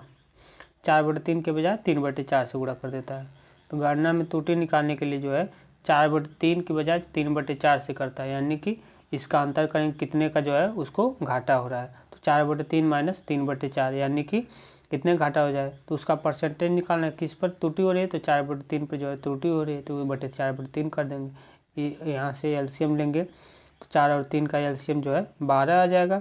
तो यहाँ से 4 चौक को 16 माइनस 3 3 9 यानी कि 16 माइनस 9/12 और नीचे 4/3 रहेगा गुणे 100%।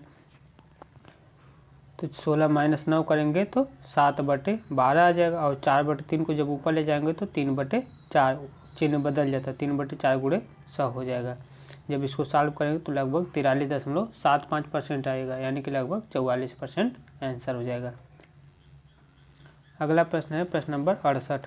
वह छोटी से छोटी संख्या ज्ञात कीजिए करे जो 12, 16 और 24 और 32 से पूर्णतः विभाजित हो। तो या तो यहाँ पर इनका सभी का एलसीएम लेकर सॉल्व कर ले तब आ जाएगा, एलसीएम जो होगा वही होगा, या तो इनका सॉल्व करने के लिए और भी तरीके हैं। जैसे 12 का हम पहले गुणनखंड करते हैं, 12 का हमारा गुणनखंड होगा 4 तिहाई 12, यानी कि जो संख्या होगी वह 4 और 3 दोनों से भाजित हो जाता है। तो 3 देखिए किसी तो 3 किससे कटता है, तो 90 भी कट जाता है, ऑप्शन ए 90 भी कट जाता है।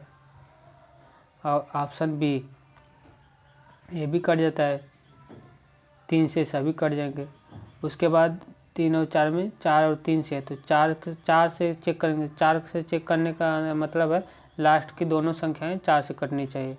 लास्ट की दो संख्याएं 4 से कटनी चाहिए, तो 90 जो है 4 से नहीं कटती है, तो ऑप्शन ए नहीं होगा। ऑप्शन सी हो जाएगा। ऑप्शन बी जो है 4 दूनी 8, 2 10 22, ये भी नहीं कटेगा। 102 भी 4 से नहीं कटेगा, यानी कि ऑप्शन नंबर सी और डी 2 ठो बच गए। ऑप्शन नंबर सी और डी 2 बचे हैं। अब चेक करेंगे कितना, 8 तरीके 24, 3 से ये भी कटेगा, 3 से भी कटेगा, 4 8 32, यानी कि 2 संख्याएं जो इनमें से कौन है जो कटनी चाहिए। तो दोनों संख्याएं में इनसे चेक कर लेते हैं, तो 12 से 12/96 बस कट जाएगी। जबकि सी देखेंगे तो सी जो है ये भी कट जाएगा। 16 से देखेंगे तो 16 से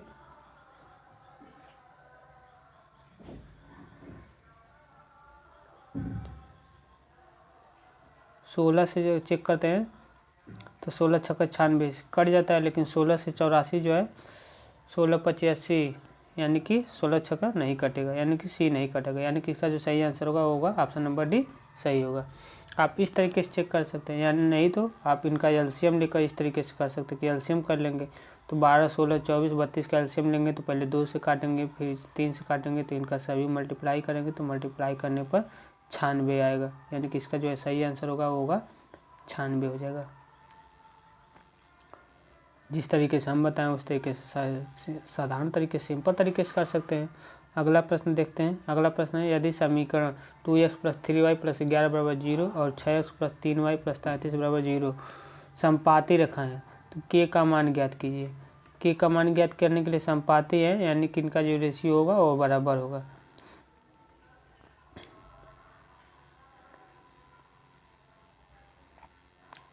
k का मान पूछा है, तो यह समपाती है, तो इसमें देखते हैं।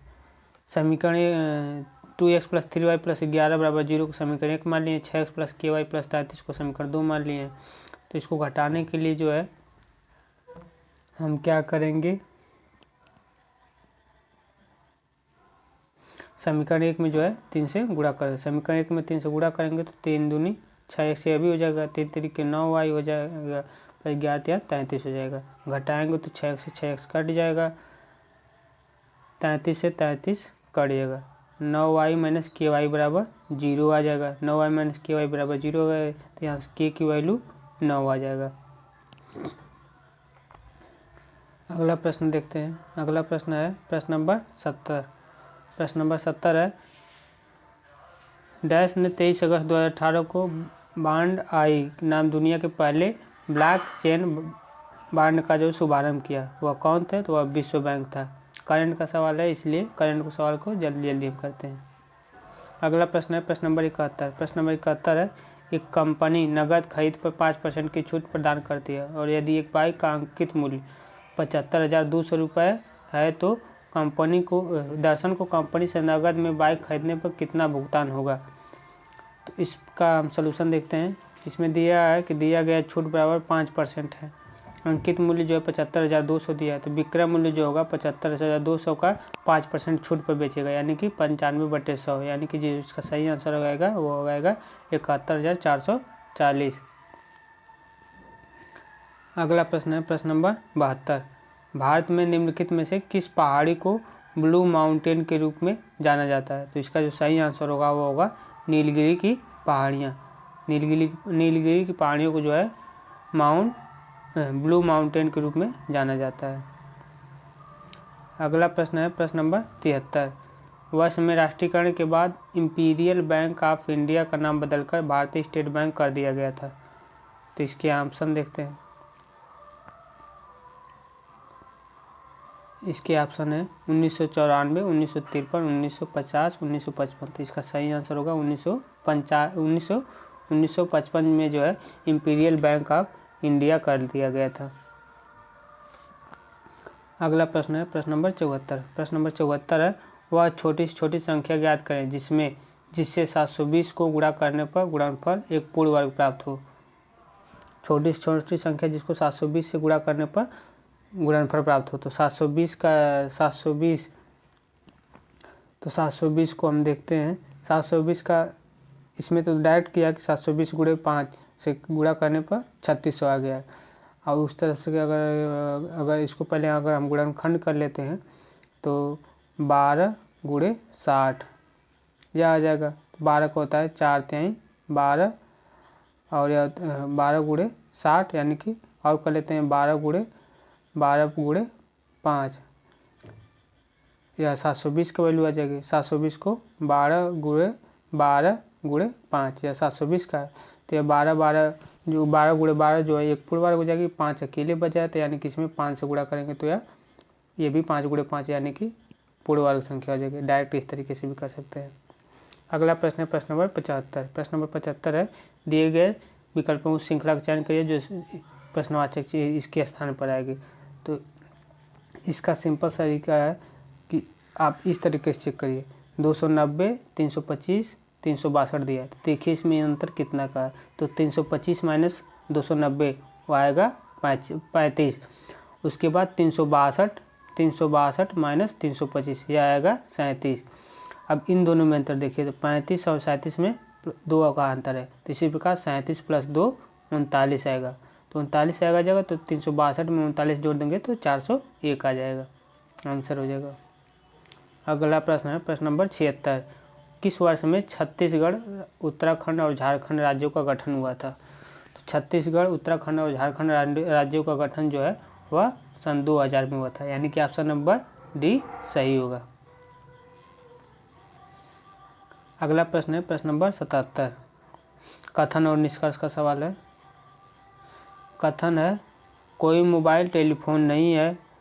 ऑप्शन अथवा कथन भी है, सभी टेलीफोन टीवी है।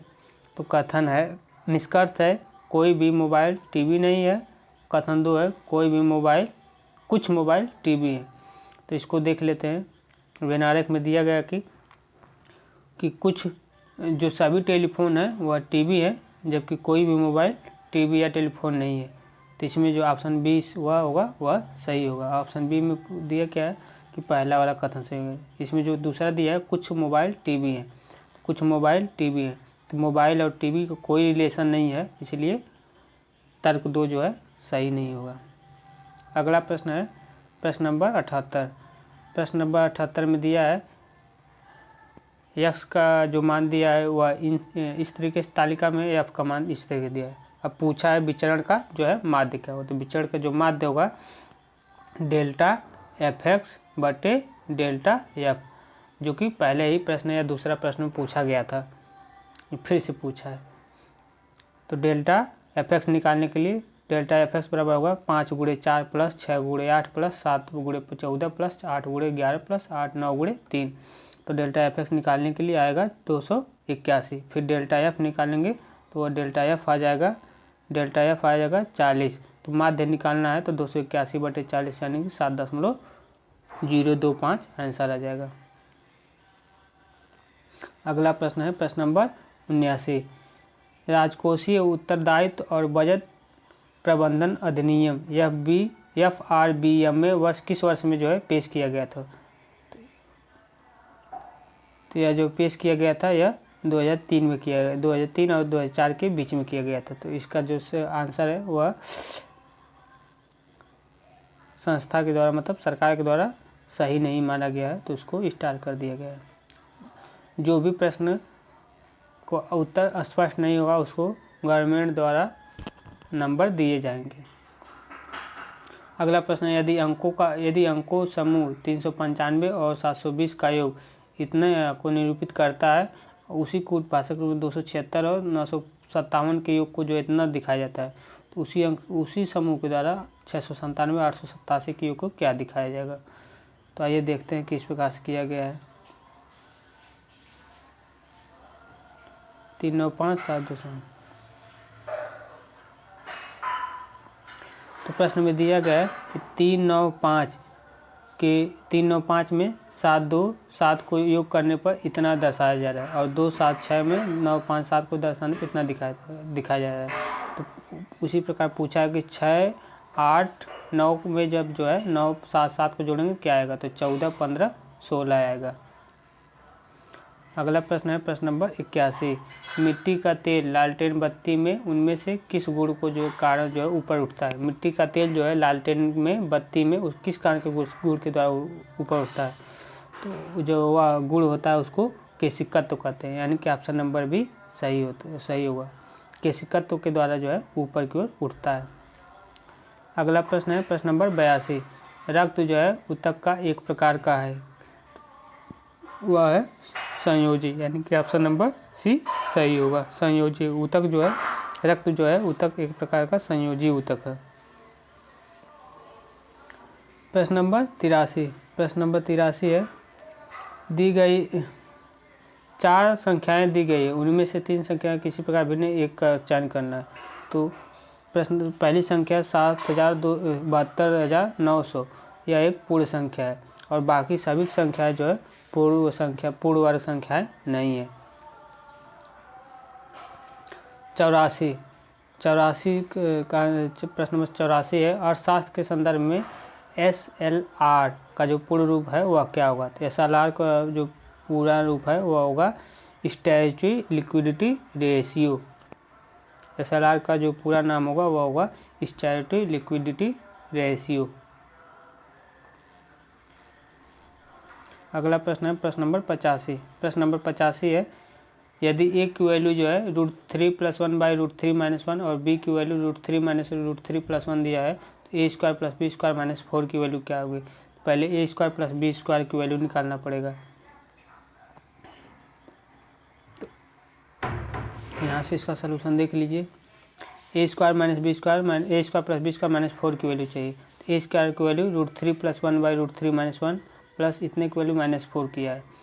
तो इसका या जो a + b की वैल्यू जो आएगी यहाँ पर सॉल्व किया है कि a + b का होल स्क्वायर बराबर a² + b² + 2ab होता है, तो 2ab आकर -2ab इधर हो जाएगा, यानी कि इसकी वैल्यू दिया है तो a + b का होल स्क्वायर -2ab, यानी कि इसका जो होल स्क्वायर -2ab।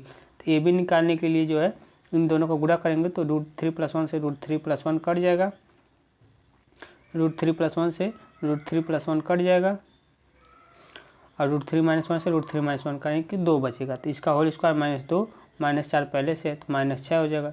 इसका होल स्क्वायर करेंगे तो a² + b² आएगा, तो a² + b² आएगा, इसकी वैल्यू √3 - 1 को होल स्क्वायर आएगी। इसको सॉल्व करेंगे तो इसका आंसर 10 आ जाएगा। अगला प्रश्न है प्रश्न नंबर 86। यह पाई था चार्ट का सवाल है। चार्ट सवाल को जो है पढ़ने में थोड़ा दिक्कत होती है, क्योंकि इतना बड़ा दिया होता है कि बार बार देखना पड़ता है। तो इसको आप लोग देखें, थोड़ा आप लोग रोक कर वीडियो को रोक कर आप लोग सॉल्व कर सकते हैं। छोटा होता तो हम करा देते, क्योंकि पढ़ने में बार बार दिक्कत होती है। हम रोक दे रहे हैं, आप लोग चार्ट देख लीजिए और इससे संबंधित प्रश्नों को देख लीजिए कैसे किया गया।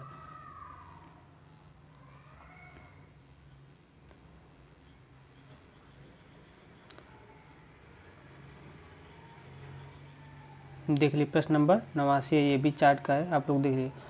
अगर जिन लोगों को इससे संबंधित कोई भी प्रश्न संबंधित कोई भी चीज़ पूछना हो, या फिर कोई बुक का चाहिए सलूशन चाहिए, कुछ भी चाहिए, तो आप लोग कमेंट करिए, आप लोग कमेंट का जवाब देंगे, या फिर कोई भी डाउट हो कुछ भी हो। अगला प्रश्न है प्रश्न नंबर 90। प्रश्न नंबर 90 है, 60 छात्रों के समूह में 65% ने अपने लिंग को पुरुष के तौर पर उल्लेखित किया और 30% ने अपने लिंग को महिला के तौर पर उल्लेखित किया है। कितने छात्रों ने अपने लिंग का उल्लेख नहीं किया है। तो इसका सलूशन जो होगा कितने का है, 60 छात्रों के समूह ने, तो पुरुषों की जो संख्या होगी 60 का जो है 65% छात्रों ने पुरुषों में दिखाया, तो 60 का 65% 39 पुरुष हो जाएंगे। महिलाओं ने जो 60 में से 30%, यानी 60 का 30% 18% हो जाएगा। तो कितनों ने नहीं किया है, तो टोटल 60 है, 60 में से 39 ने किया है और 18 ने किया, तो इन दोनों को जोड़ घटा देंगे, यानी कि तीन ऐसे छात्र हैं जिन्होंने अपना लिंग नहीं बताया कि वो मेल है या फीमेल है। अगला प्रश्न है प्रश्न नंबर 91। जिस किसी कुट भाषा में लुक को जो है लैंड लिखा गया है, तो उसी बार पावर को जो है ए लिखा गया है, तो पोस्ट को क्या लिखा जाएगा।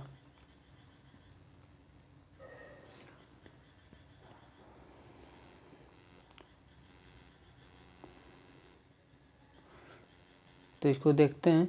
इसमें दिया है लुक को जो है यह लिखा गया है, तो लुक में यल का जो है एक आता है, तो यल से एक, ओ को दूसरे नंबर पे है तो पावर में ओ को दूसरे नंबर पर रखा गया, सी जो है तीसरे नंबर पर है तो सी जो है तीसरे नंबर पर, ट्रैक में सी, के जो है चौथे नंबर पर था, के को चौथे नंबर पर रखा गया। उसी प्रकार से पोस्ट को क्या लिखा जाए, पोस्ट को पहले नंबर तो इसमें से पीस आएगा, पहले नंबर पर पी, फिर ओ दूसरे नंबर, तो रोड में जो है ओ दूसरे नंबर पर है, यस जो है तीसरे नंबर पर, डिश में जो है यस तीसरे नंबर पर है, टी जो है चौथे नंबर पर, एडिट में जो है टी चौथे नंबर पर है। इस प्रकार से यह आंसर हो जाएगा। 92 प्रश्न नंबर 92 है। नीचे दिए गए समय 3 एक प्रकार से एक अलग है, उसको दिखाइए।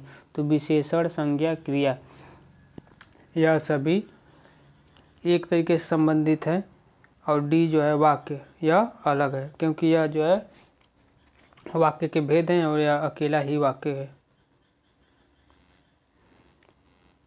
अगला प्रश्न है प्रश्न नंबर 93। उस विकल्प का चयन कीजिए जिसकी तीसरी संख्या उसी पसंद जैसे दूसरी से। तो यह जो 9 है, 9 संबंधित 729, तो यह 9 का क्यूब है, तो उसी प्रकार से 11 क्यूब जो होगा वह 1331 होगा। यह क्यूब रूट दिया, क्यूब का फॉर्म में दिया है, तो 11 का क्यूब 1331 होगा। प्रश्न नंबर 94 है।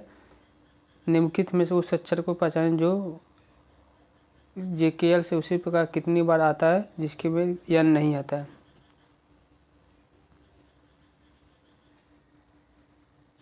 JKL उस पर कितनी बार जो कि यन में नहीं आता, तो JKL को हम चेक करेंगे। तो JKL यहाँ पर है, JKL यहाँ पर है, JKL यहाँ पर है, JKL यहाँ पर है, JKL यहाँ पर है और JKL यहाँ पर है, जे यहाँ पर नहीं है, JNJ नहीं है, JKL यहाँ पर है, जे बस इतनी जगह पर है। अब इसमें कहा कि कितनी बार जिसके बाद यन आता है, तो JKL के बाद यन यहाँ पर नहीं आती, यह नहीं होगा। JKL के बाद Q आया, यह भी नहीं होगा। JKL के बाद M आया, यह भी नहीं होगा। JKL के बाद N आया, ये भी नहीं होगा। JKL के बाद J आया, ये भी नहीं होगा। JKL के बाद S आया, ये भी नहीं होगा। उसके बाद ये तो है ही नहीं, JKL के बाद ये नहीं है, यानी कि इसका ऑप्शन नंबर 0 होगा। इसमें कोई भी ऐसा नहीं है जो JKL के बाद यन आता है। तो इसका आंसर देखते हैं। इसका आंसर है 0। इसका आंसर है 0, एक बार भी नहीं आता है।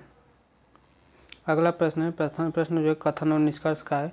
प्रश्न है आने वाले वर्षों में क्या भारत एक आतंकवाद मुक्त देश बन सकता है। इसकी जो धारणाएं दिए गए हैं, भारत ने शून्य सहिष्णुता यानी कि 0 टॉलरेंस नीति घोषणा कर दी है।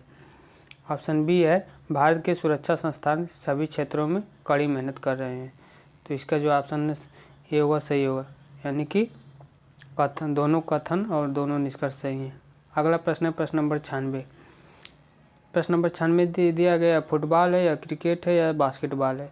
इसमें इस प्रकार से दिया गया है।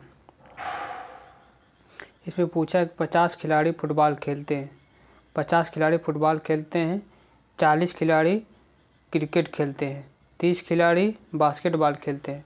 तो उन खिलाड़ियों की संख्या क्या होगी जो खिलाड़ी बास्केटबॉल खेलते हैं परंतु क्रिकेट नहीं खेलते हैं। तो उन खिलाड़ियों की संख्या की जो बास्केटबॉल खेलते हैं लेकिन क्रिकेट नहीं खेलते हैं। तो इसका सलूशन देखते हैं। इसमें पूछा है वे खिलाड़ी जो बास्केटबॉल खेलते हैं लेकिन क्रिकेट नहीं खेलते हैं।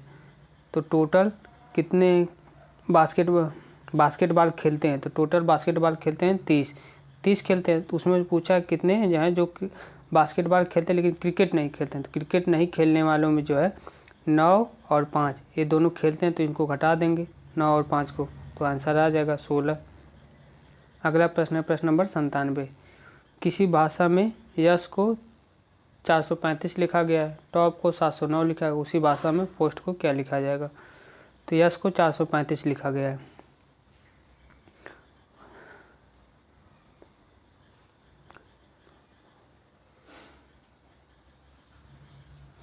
तो इसमें सेम वैल्यू है, यानी कि पोस्ट की वैल्यू पूछा है, तो यहाँ से पी की वैल्यू खोजेंगे, तो यहाँ खोजते हैं तो यहाँ से पी की वैल्यू जो है 9 है, तो इसका ऑप्शन को 9 किस में है? 9 इन तीनों में, ऑप्शन नंबर ए में नहीं है। फिर इसके बाद ओ देखते हैं, तो ओ की वैल्यू यहाँ पर 0 है, तो ओ की वैल्यू 0 इसमें तीनों में 0 है। उसके बाद यस की वैल्यू देखते हैं, तो यस की वैल्यू यहाँ से 5 है, तो यस की वैल्यू इसमें 5 नहीं है, यस की वैल्यू इन दोनों में 5 है। उसके बाद टी की वैल्यू देखते हैं, तो टी की वैल्यू यहाँ से 7 है, तो टी की वैल्यू 7, ऑप्शन नंबर डी में नहीं है, यानी कि ऑप्शन नंबर बी सही होगा। अगला प्रश्न है प्रश्न नंबर 98। प्रश्न नंबर 98, ए बी के दादा हैं, डी ए का भाई है, ई डी का पुत्र है, ई जो है बी से किस प्रकार संबंधित है? तो प्रश्न में दिया गया है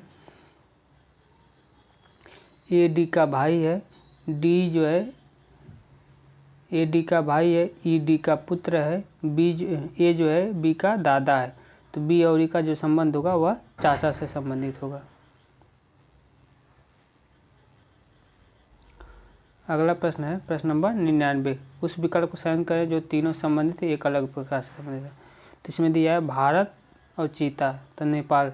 भारत का जो राष्ट्रीय पशु है वह चीता है, उसी प्रकार नेपाल का जो राष्ट्रीय पशु है वह गाय होगा। अगला प्रश्न है प्रश्न नंबर 100, फुटबॉल, क्रिकेट और बास्केटबॉल का जो ऊपर प्रश्न दिया था वही रेशियो। इसमें पूछा क्या है?